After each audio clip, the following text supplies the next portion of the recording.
Holy shit, Gundam Thunderbolt. Wow. People were telling me to watch this one, telling me I'd like this one. And I told them the same thing that I told them about Iron-Blooded Orphans before I started watching it.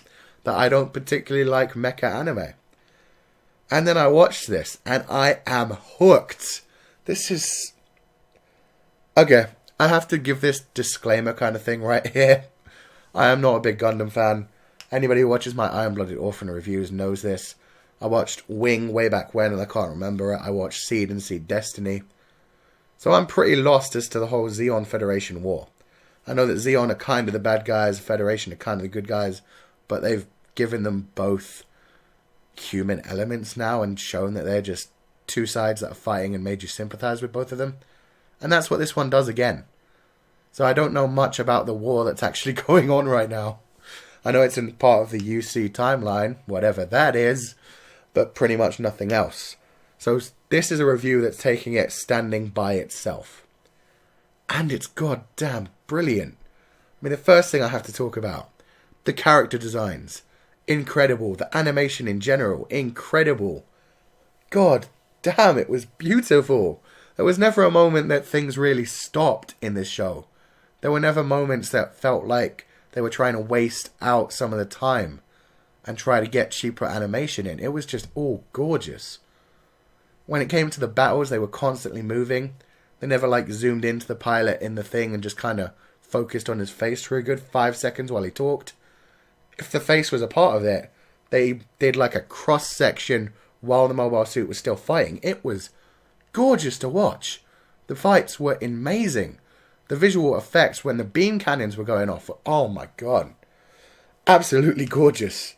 Seriously. To be fair, other than Iron-Blooded Orphans, this is the first Gundam I've watched in ages, but it was amazing to me. This is how space battles should be. And the character designs, they're so interesting. They feel like they're taken from a different era. Like, they're certainly not modern day character designs. Even though they're gorgeous and high def, they're kind of like character designs were back in the 80s. They've got the massive hair. They've even stylized this whole time kind of to that time. You've got the people all smoking together, and nowadays that's kind of looked down upon. Back then it was just like the normal thing. You've got them like sharing glamour porn with each other. The jazz music, the pop music. Oh man. And that's another thing that I like. The differences between Io and Daryl, the two main pilots on each side of the Federation and Zeon. For one thing, I kind of like them both, but I kind of hate Io. He's too confident. I kind of want to punch him in the face. And this is what surprised me. Because when it first started, we had Zeon acting as snipers and just taking out the Federation one by one. I was like, oh, this is going to be another one where Zeon are the bad guys. And then we saw it from Zeon's perspective, and Io showed up and wrecked shit, and oh my god. They are not necessarily the bad guys. I mean, ideology aside, Daryl is legit a really sympathetic character. I mean, we've heard that he's part of this living dead squadron. We can see him and everyone else in this squadron have like robot limbs, whether they're hands or legs. It's incredible. You can tell they've been experimented on. They even experimented on the dead body of his friend when they were done. And this is another thing. Daryl didn't even like this guy who got killed, but he still was snapped out of his battle frenzy because of this guy getting killed in front of him, getting shot in the head. Meanwhile, Io saw like everyone in his squadron getting killed and didn't bat an eyelash. He was still doing his mission.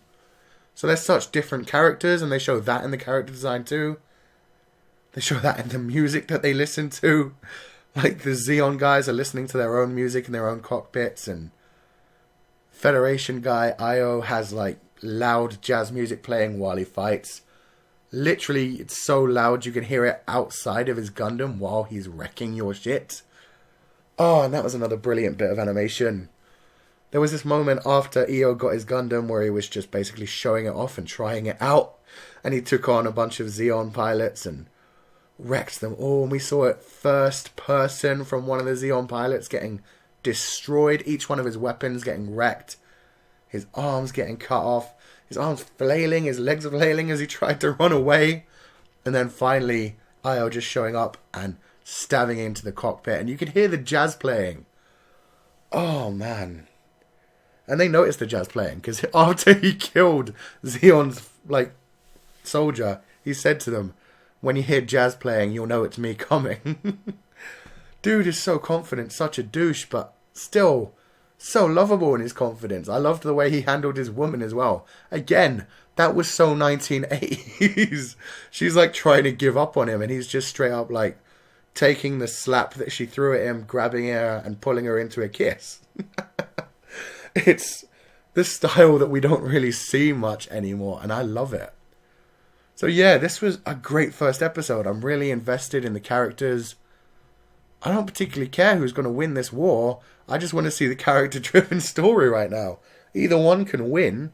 I just want to see Io and Daryl get their grudge match on.